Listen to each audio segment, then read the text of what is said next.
The second reading that we're going to do today was presented to us. It was prepared by Deborah Magoon, who now lives in Florida, and it's on her father, Oliver C. Magoon, who was in the United States Army with the 840th Engineer Aviation Battalion. Debbie writes, "My father, Oliver Clayton Magoon, nicknamed Red, or only uses his middle name, was born in Durham on September 21st, 1921, and was the youngest of 9 children. He grew up in Newfields and in his late teens moved to Chapel Street in Newmarket. He grew up in a poor family and quit school after the 6th grade to help out with some responsibilities at home. He had a job as an auto service station attendant.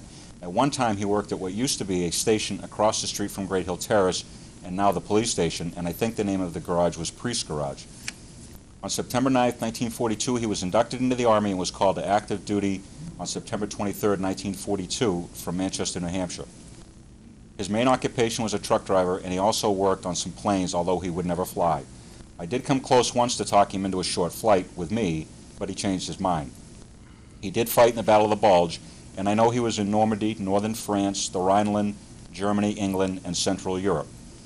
He had told me how many times in the war that he came very close to being shot, so close at times that he could hear the bullets whiz by his ear. He told me in order to eat a hot meal that he and his men that he was with would heat up their rations on the engines of their vehicles.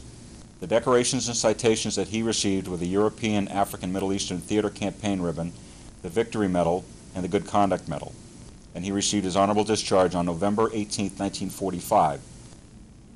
When my father was on his way home from the war, he got news that his father had passed away. So when he finally got home, he stayed with his mother on Chapel Street to help her out. He never moved away from Newmarket. He met Ethel Height and got married on August 1948 and bought a house on Elm Street. And we all know Ethel as Ethel McIntosh. My father got a job in Exeter working for Arthur Tufts at Granite State Nursery. It was an outdoor job which he loved. I remember him telling me that he could never work indoors, that it was too claustrophobic for him. When he did farm the field across the street from the Tufts house, they grew corn, cukes, pumpkins, squash, and other vegetables. There was also a roadside stand which stood on the property beside the house, which the produce was sold. Also at the stand, my father made fresh sweet cider from beginning to end. Not only did he work there, but my father went to different clients around Exeter and did their landscaping for them, keeping the curb appeal of the homes looking great. Also in the wintertime, he would plow their driveways. He took great pride in every job that he did, and he had a great talent. I went to work with him sometimes, and I thought that was the greatest, and I remember how he was so proud to tell his customers that I was his daughter.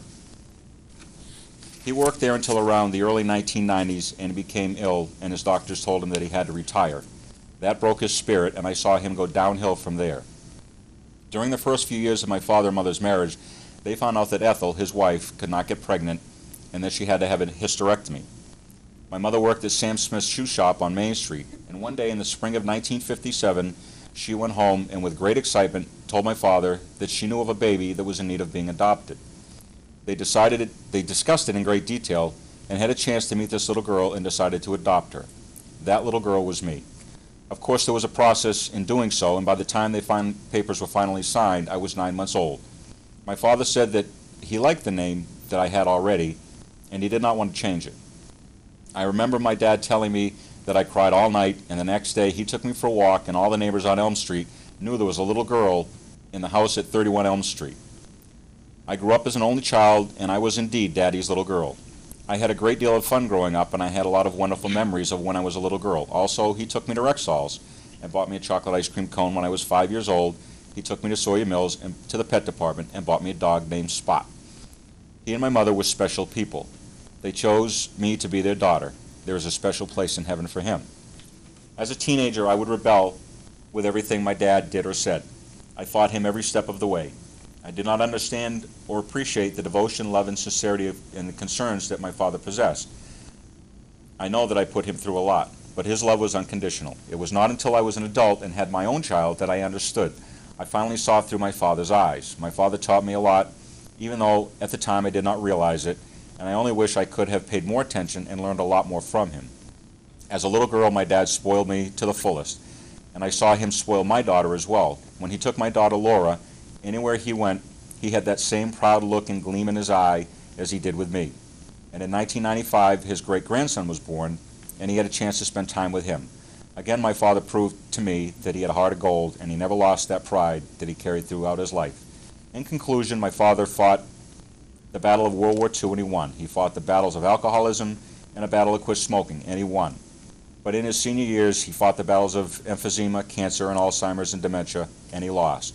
My father was a simple man, a very good man full of life and pride. He had a couple of ups and downs, but he did not have a lot of material things, but he worked hard for what he had. He might have had a rough exterior to a lot of people, but deep down in his heart, he was a heart of gold. I am proud to say that he is my father. No one is perfect, and my father was no exception. But I deeply feel that my father is in heaven because he chose to give a proper and loving life to a little girl who said he was a gift from the angels. Sometimes my father mentions that he felt his name would die when he died. So when Janice told me about this project, I got the information that she needed. This is a wonderful thing that she and her husband are doing for World War II vets, and I know that my father, Oliver Clayton Magoon, is looking down from heaven with happiness and pride. His name, along with many others, will live on forever. God bless and thank you.